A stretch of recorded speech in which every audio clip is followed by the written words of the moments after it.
Well, hello and welcome to Illumination Podcast with Nick and Kisma and Jenna. Today, we're talking about imposter syndrome, real talk on feeling phony. Hello and welcome to Illumination Podcast with Nick and Kisma, bringing you ancient wisdom for modern day success so that you can have the mindset to get your life and business set. As always, thank you for tuning in. And if you're new to the podcast, take a quick moment and hit the subscribe button in your favorite podcast platform. And if you want to get the inside info on this and every episode, as well as some free gifts, go to illuminationpodcast.com. And now, let's dive in to get your mindset for your life and business set. It took me a couple tries, but we got there. You got there. We're here. We're here. Well, how are we doing today, Kisma? I'm doing pretty well. We're sitting here in the podcast studio with the gong. For people that don't know, we'll put a photo up, but it's a 51-inch gong that Nick bought at the Tucson Gem Show. And we've got our new co-host, interviewer, Sparkle, Jenna here, and Poppy, Jenna's dog, who's not really a dog. He's like an enlightened being just sitting in the middle of the floor. So I would say life is good. Life is pretty good. Yeah, we're podcasting, and that's always really cool. It is so exciting. Mm-hmm. It's so exciting. Well, today we're talking about imposter syndrome. I hear this thrown around a lot, and I think one of the reasons that we wanted to talk about this is to demystify it, to talk a little bit about like, well, what the heck is this? Like, what are people really talking about? Is it just self-doubt, or is there something more? You know, what is holding this in place, and what does it do to people? You know? Yeah, that's a good one.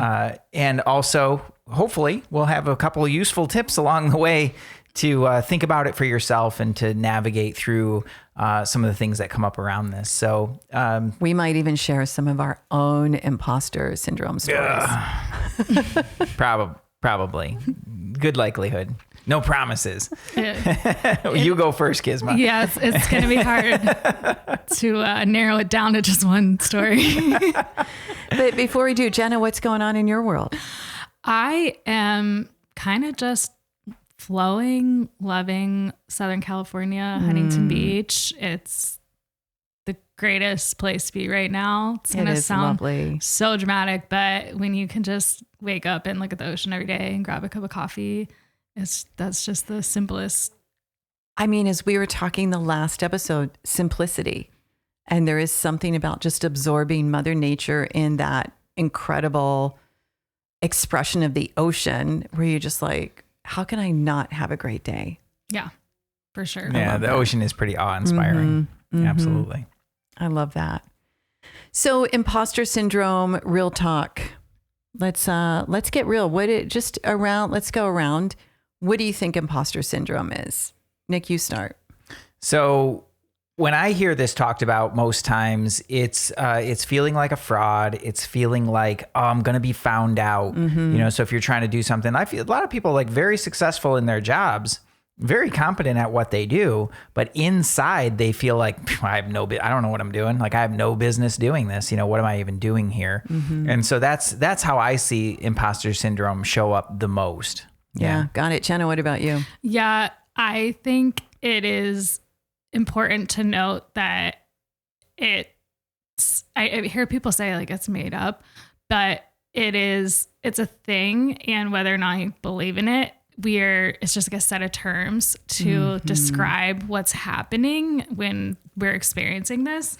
And one way that it shows up that I've seen is when you say, it's possible for somebody else and not for me. So it's that level of feeling like a fraud. Mm-hmm. Like everyone else or other people, but not me. I think this is according to ChatGPT. I thought ChatGPT nailed it when it said it's an internal experience. I think we can all agree on that. Yeah. That's a good differentiation too, by the way. Because it's like, like you all described that visceral feeling. Internal experience of believing that you are not as competent as others perceive you to be. I don't know if I agree completely with Chatty on that. I think, like Nick said, being found out. Mm-hmm. So I guess it's the same thing, but I feel like there's the imposter syndrome. It goes deeper. It's this internal conflict of, am I showing up in the best way that I could? Should I be doing this? Like, I think there's layers of doubt, which makes it come up and percolate. And then the real question is, why is it such a big deal? It's definitely being talked about more and more. And is it one of those things where just because everyone's talking about it, it grows? And then everyone's talking about it and they're doing TikTok, videos and all that stuff? Or is our society in some way, shape, or form pouring fuel on imposter syndrome in us? Yeah, what I see is like it's a conflict between your own self-image and the roles that you're playing or projecting into the world, right? So you have this certain idea about who you are, what you know, what you're capable of, or what you should or shouldn't be doing, what your place is. But then suddenly you find yourself like out there doing the thing, whether it's the job or the art or the business or whatever it is that you're doing. Then there's a mismatch between that. And, we were talking about this a little bit before the show, but it's worth repeating for the audience is the Dunning-Kruger effect. Mm-hmm. This is a very real thing, everybody, and it's super important. And it has profound implications as far as like explaining the dialogue in our country right now. But essentially the Dunning-Kruger effect is that the less you know about something, a topic, the greater the likelihood that you will overestimate your ability or knowledge of that topic. And vice versa, the more you know about something, the more that you feel like you don't know, right? Because with that knowledge, along with it comes an understanding of like, whoa, there's a lot more here than I thought. And so then you kind of feel dumb. You feel humble before it, like, oh man, like there's a lot that I don't know here. Like, I don't know what I'm talking about. Whereas somebody with way less knowledge will be like, oh, this is easy. I got it. But they haven't really gotten past the surface layers. Yeah. So the Dunning-Kruger effect is like a really big deal with that, because this will often show up, in my experience, this will often show up when people are kind of in their zone of genius. They're doing that thing that they're just naturally really good at. So typically then people, they'll discount that. Oh, well, that's just the thing. Like I certainly couldn't charge for that, or I shouldn't charge for that. It's just easy for me. What's the big deal? But they've also dove into it and know a ton about it. So they have this kind of unconscious competence about the whole thing, but they don't see themselves that way. They see themselves as still learning about it and understanding that like, oh, wow, there's a lot here. So that mismatch between their internal experience and their external either competence or mastery or skill in that area. Yeah. Yeah. I think you nailed it when you said you see themselves, separately. And I kind of just pictured you are viewing yourself as a character in this little life that you're watching instead of just being in your body and moving through.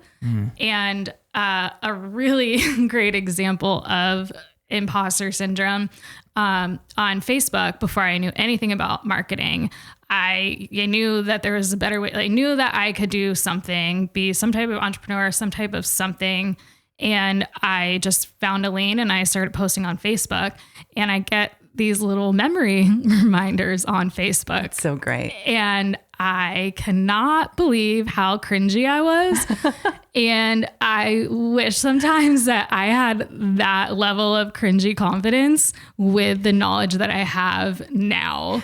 Cringy confidence, then we got to get that back. Yeah. So I think for me specifically, when it comes to marketing, is the imposter part of it is I was not, quote, formally trained in marketing. I learned everything on the job with Kevin and all of our clients.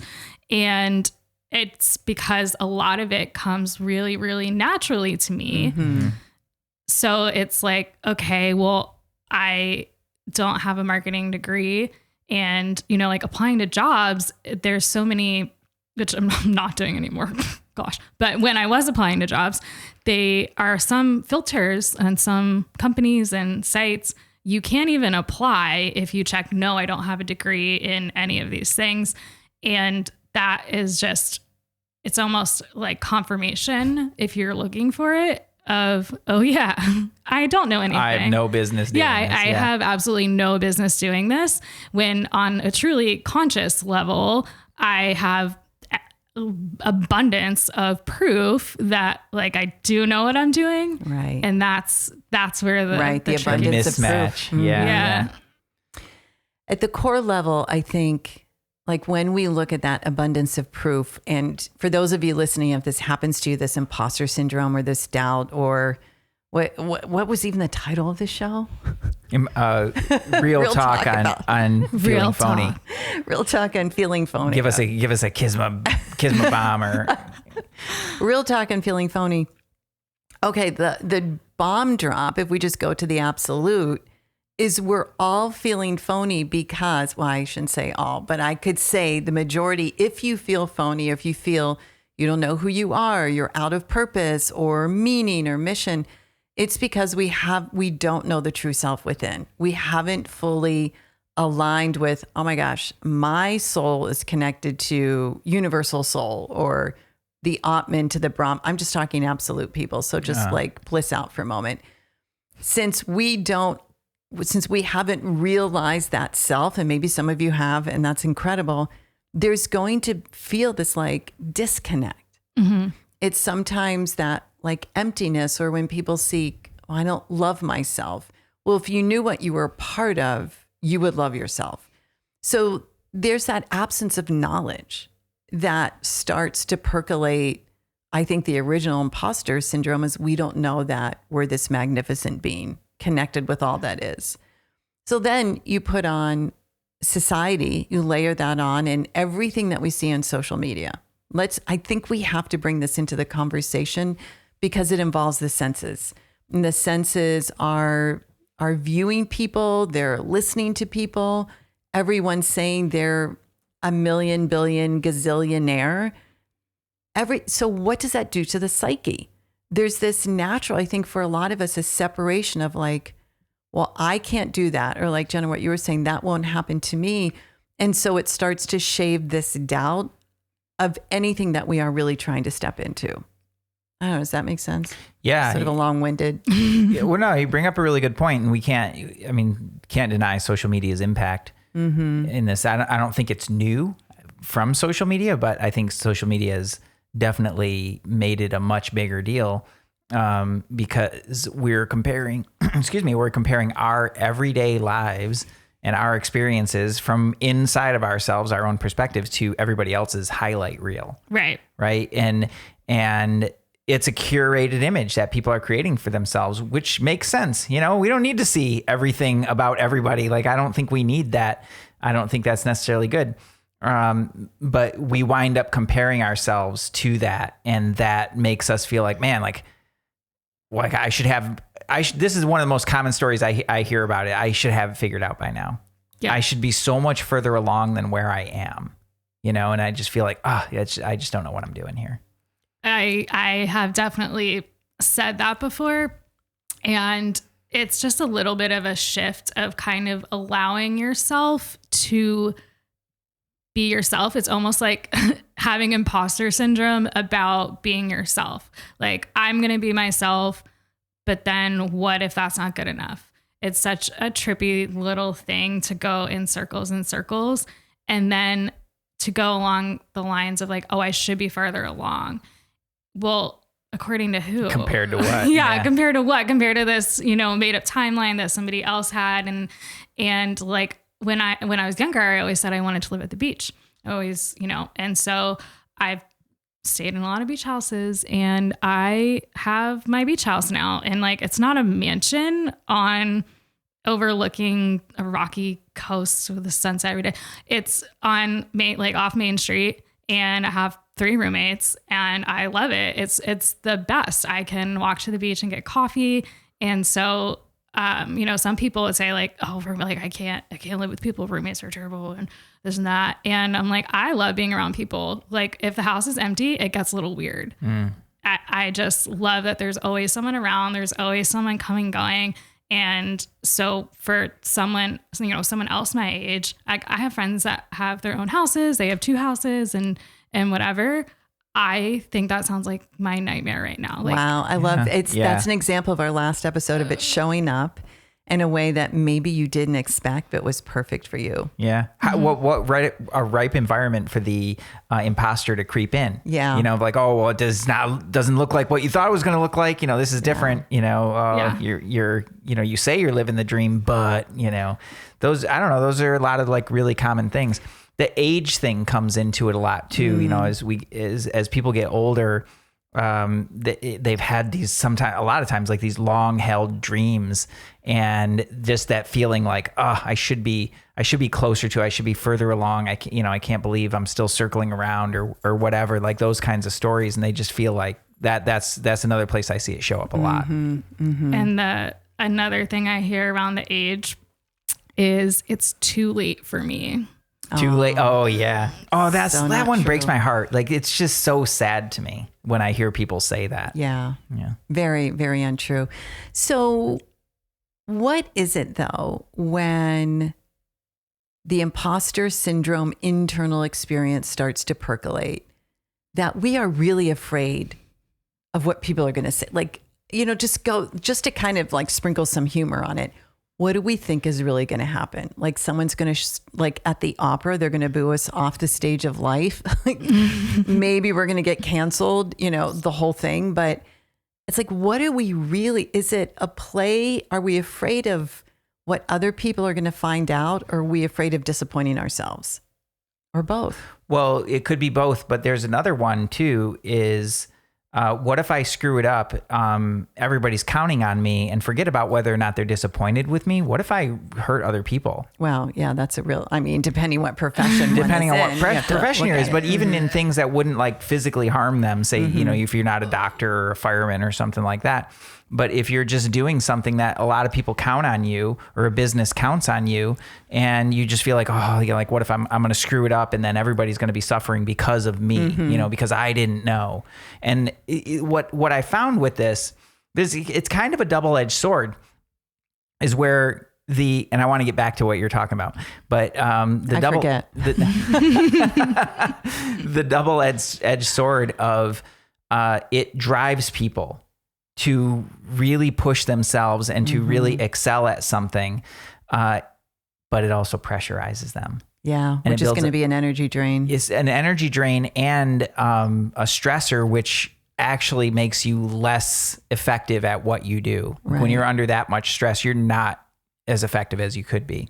So I think that's a third option of it. You know, you talked about, what are people going to think of me, or am I going to let them down or something like that? But then also, man, what if like people are counting on me? What if I screw it up and I actually harm those people or harm the business? And to that point, I think anyone who's worried about that is in pretty good shape. Probably like, they have a conscience, right? That they're listening to. Yeah. And so, you know, like there are things based in reality. I'm not going to perform heart surgery. I'm not even close to qualified to do that. And you're not going to be the drummer that Nope. We learned that I'm not going to be a drummer. Yet. Well, you know, it's never too late, but for now, that's definitely not my thing. Definitely not my thing now. And that is, you know, that's a reality. And like Nick and Kisma say all the time, like, don't make it wrong. Like, oops, let's do the next thing. Yeah. That was fun. Yeah, it was fun. It was really fun. It was like so hard. And any drummers listening, I have so much respect for you. It is not something I'm going to pursue right now. Drumming is hard.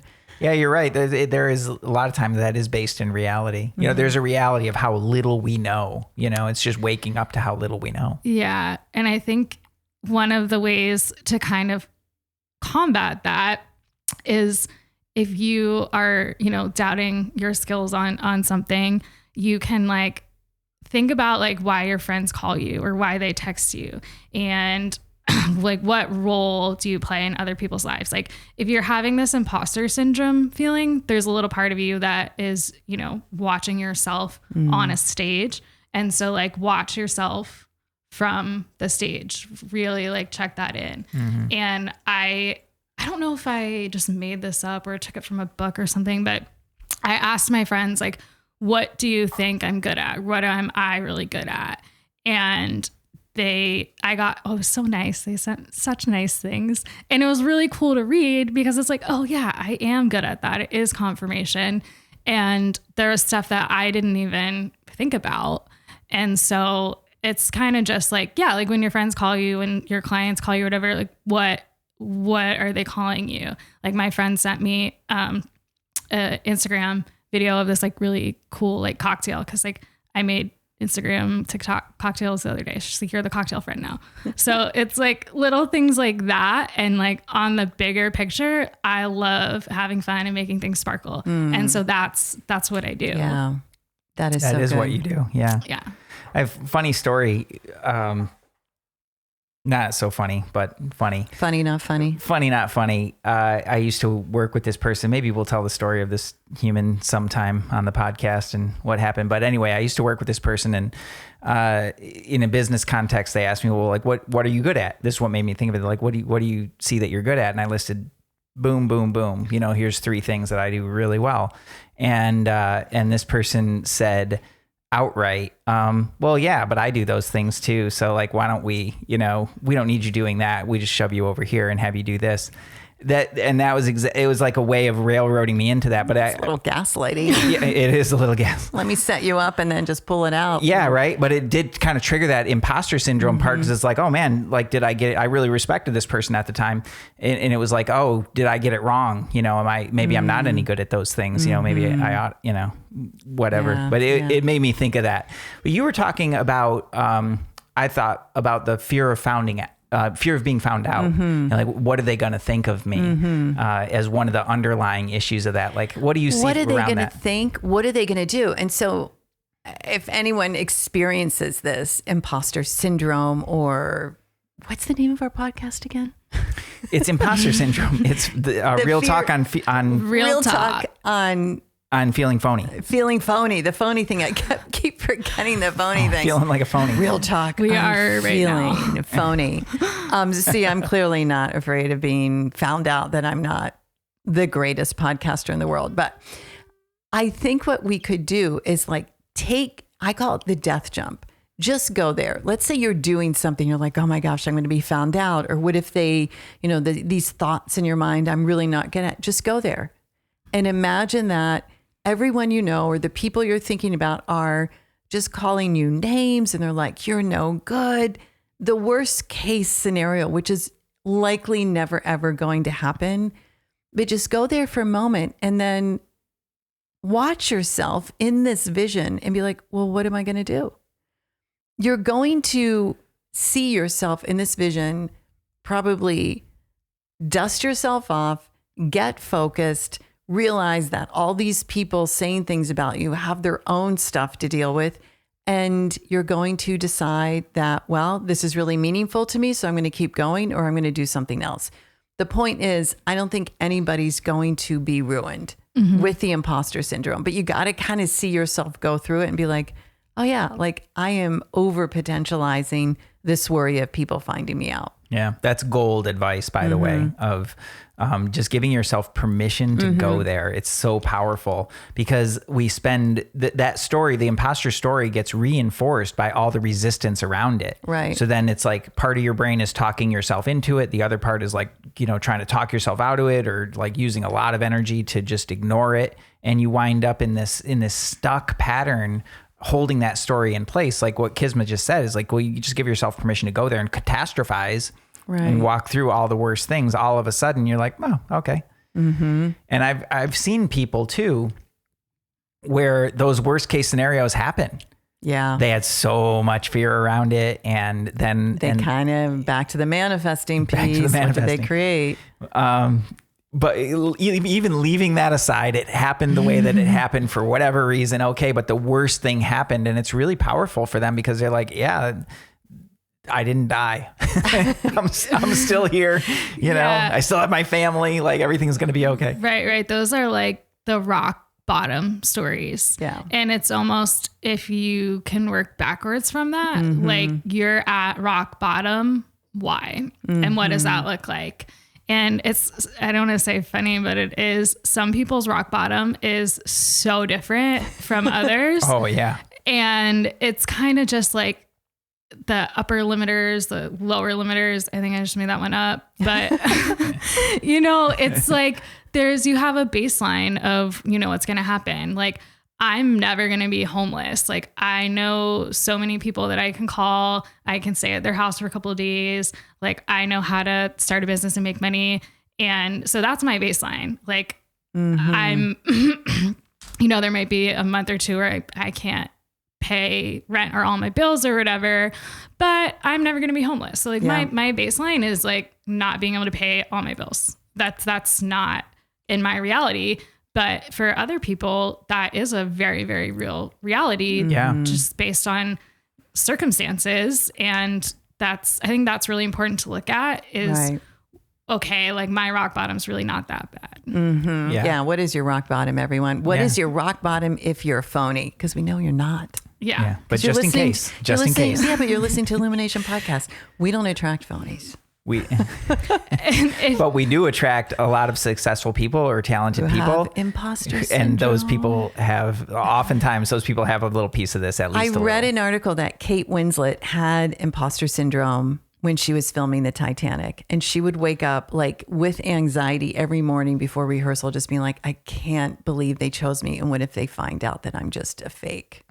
Wow. That's the greatest movie ever. And she's such a great actress, right? Yeah. So there you go. Yeah. Mayor of Eastwood, right? Mm-hmm. Yeah. A great show. Yeah, that was really good. So let's share what is an imposter syndrome story or a phony story that you each remember?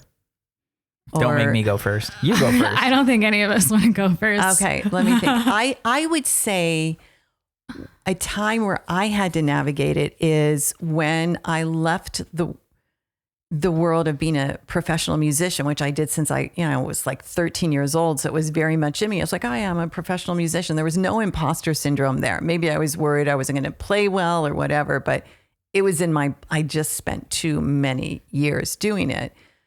And then I opened a yoga studio. I was a yoga teacher. I mean, I did one yoga teacher training.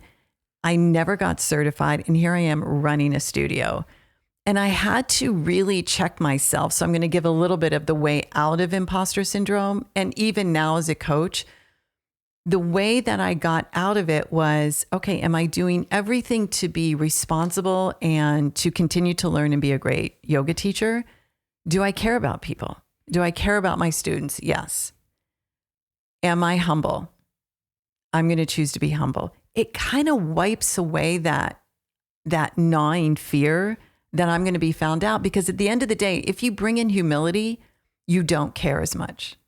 You just kind of be like, whatever, I don't care. Yeah. This is something that candidly comes up for me a lot in a lot of different ways in real time and present day. One example we talked about in another episode recently was the setting up of all the systems and operations behind the business. Like, I've not been trained in this. Nobody, people, I've learned things from different people, but I never went to school for it or, any of that kind of stuff. And a lot of these things I'm just making up and customizing for what we do. And so that's the place where it's like, oh, okay, well, this is the best that I can do. Another one was when I recorded the Sound Healing album. Like, I know music, but I don't, I never recorded an album, and I've certainly never recorded singing bowls. Like, I don't know what I'm doing, recording engineering, mixing engineering, mastering, like the whole 9 yards. I'm just like, well, I'm just going to figure it out. My way out of it, because it is something that shows up for me regularly, is to take myself out of it. Mm-hmm. Just like you said with the humility, is like, if I just take myself out of it, because really in my experience, it's a lot of me talk. It's a lot of very self-centric kind of thinking. And when I take that part out of it, say for example, in the sound recording, I'm just like, well, I'm just going to play around with this and I'm going to see how good I can get it, see what I can accomplish. And if I need help or I need other things, or if I need to send it off for somebody else to have them mix it or something, or then I can do that and I can get a little help and I can take the next step. But it gave me permission to take the next step. And the more that I could take myself out of it, the easier it became. And the more I could focus on, like, well, what's most important? Well, just putting together some awesome music that people will love to bliss out to. I love that. Yeah. I love it. What about you, Jenna? So I'm going to get super millennial here and relate this to a meme. This one goes around every once in a while, and people say like, this ain't my first rodeo. And then and if this tweeter is around listening, please contact me. But it said,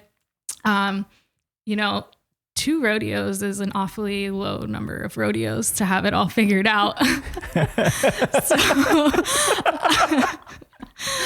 I think about that often when this kind of stuff comes up.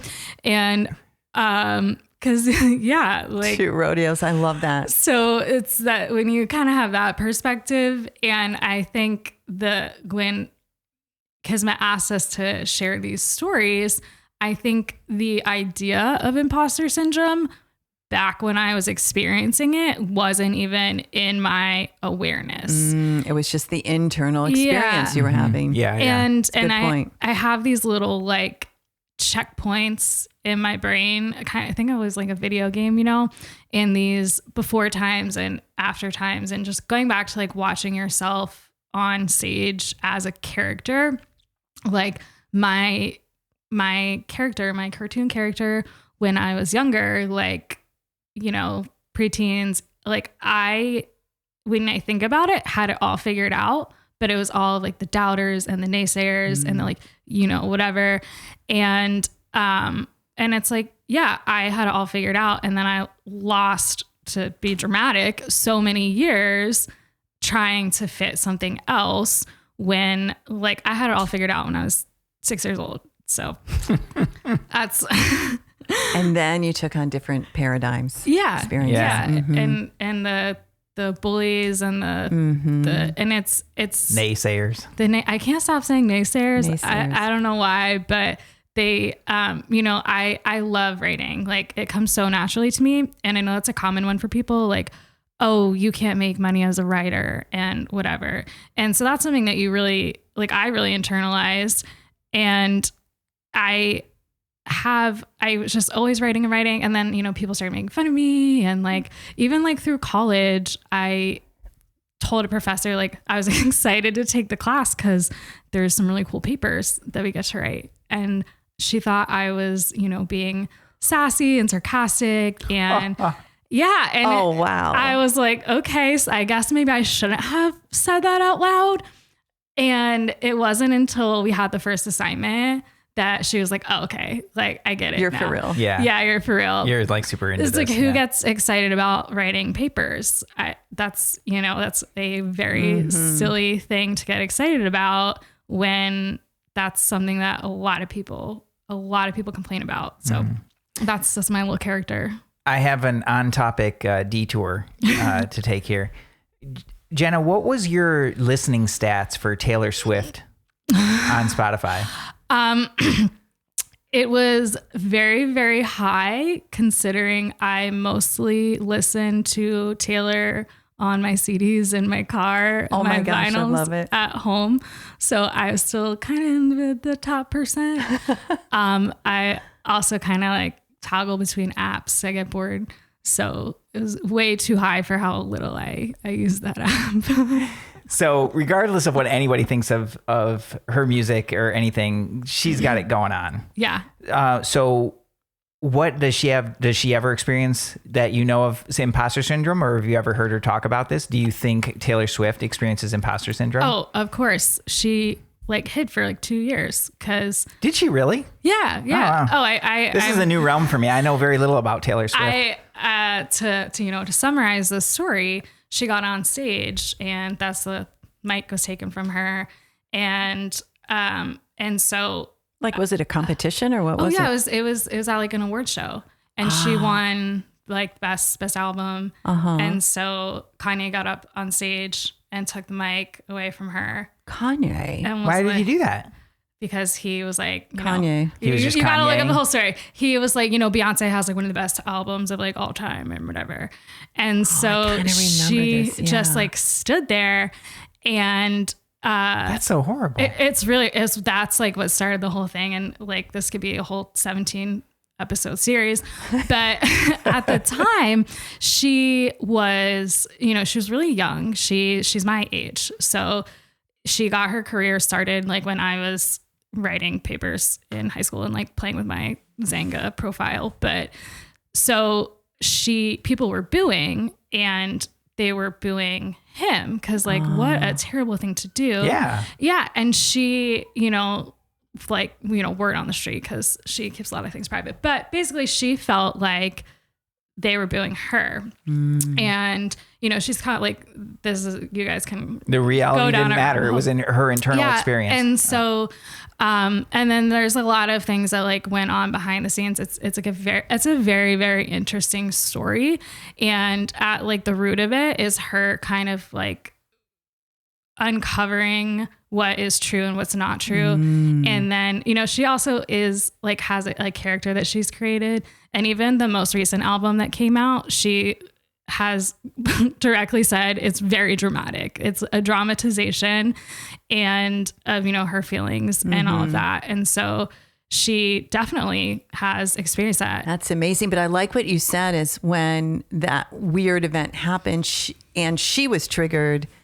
And whenever we have those feelings, everyone, that internal experience, then we get to uncover what's really there. Right. And what's happening. It's a perfect example of like the worst case scenario. Yeah. She's literally on stage. The world is watching her. And that was the worst case. Like, can you imagine like you've worked so hard to win this award and then you don't even get to have your moment. So I think that's, and if you listen to some of her non super popular music, you can get a little deeper with the lyrics and her experiences, and like not trying to advertise Taylor Swift. And it's not up to me whether or not you like her, but she is somebody who is a really good example of hitting her rock bottom and then coming out of it. And you can kind of see her. And boy, did she come out. Yeah. And again and again. Again and again. Yeah. And she, she doesn't share everything with us. Obviously, she's a celebrity. We can't sit here and say we actually know her. Yeah, But we did read her mind a little bit. A little bit. So I think if you kind of to humble yourself a little bit is like, what's your stage? And if people are on stage booing you, like, what did you do? Yeah. To be there. Or what didn't you do? Are they even booing you? Are they even booing me? So let's circle it back and give our listeners some things to do. Thanks for sharing that, by the way. Yeah, it's a great story. Some things to do if you're feeling the phonies. Like great example of what Taylor just got really real. Like what's really going on. And I think that's one of those questions. So when we come from that wonderment, even if we think, okay, maybe I'm not good enough or whatever, but what is it that I can do? How is it that I can show up? Like all of this fascination of life and doing our very best right now. Like if we can make that internal pact, I'm just going to do the very best I can right now with who I am and what I know. And like you said, Nick, take yourself out of it. Like, don't be so self-obsessed that it becomes heavy. Be somewhat curious as to what's there, but utilizing any sort of phony imposter syndrome. It's like, well, if there's something else I want to learn, I'm going to learn it, but I'm just going to keep showing up. Yeah. I think that's really important. Yeah. Yeah. Taking yourself out of it in that way. I loved yours of just giving yourself permission to really go there in your mind, to get out of all the resistance around, how the bad, scary, unseen thing and what that could be. But to give yourself a chance to just face it and be like, well, okay, there it is. At the very least, like there it is.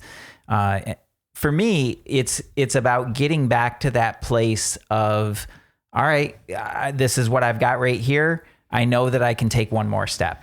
I know that I can do something from here, and getting back into the action of it rather than the thinking of it, Right. The thinking just never really goes well. It doesn't help me, to think my way out of it. But I do recognize that we need mental processes that we can rely on that help to get us out quickly. Yeah. And I'm not talking about thinking your way out of it. I'm talking more about like, all right, well, what are the steps that you need to walk yourself through to get back to the place where you can take a positive action and shift that perspective of yourself? Because that's really what we're talking about, is just the story that you're telling about yourself. And I would say, ask yourself, is that story helpful?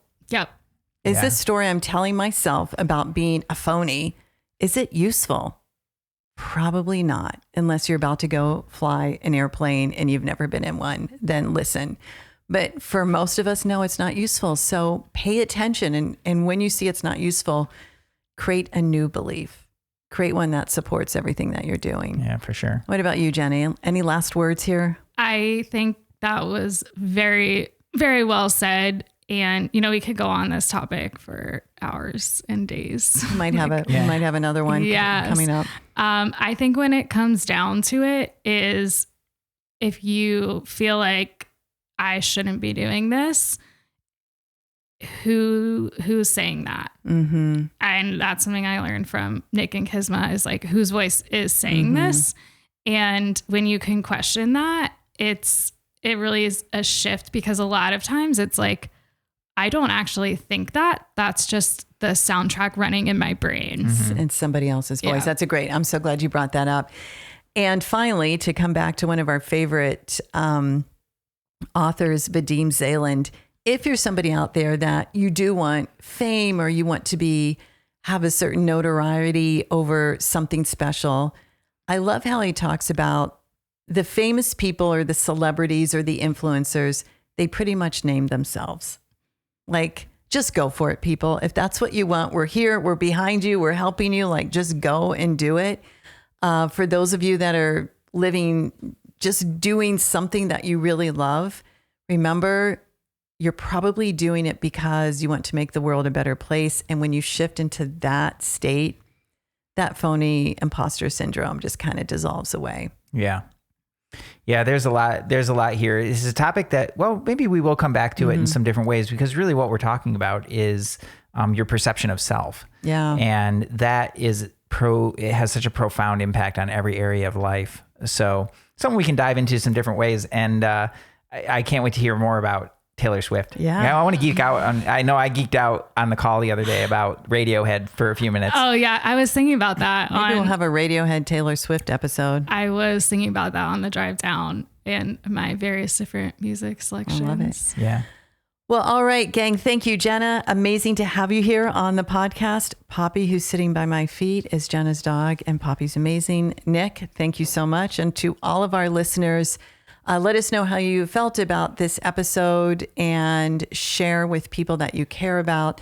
And feel free to send in any requests of topics to hello@illuminationpodcast.com. And the name of this episode today was Imposter Syndrome, Real Talk on Feeling Phony. Got it, everyone. Much love. Peace out.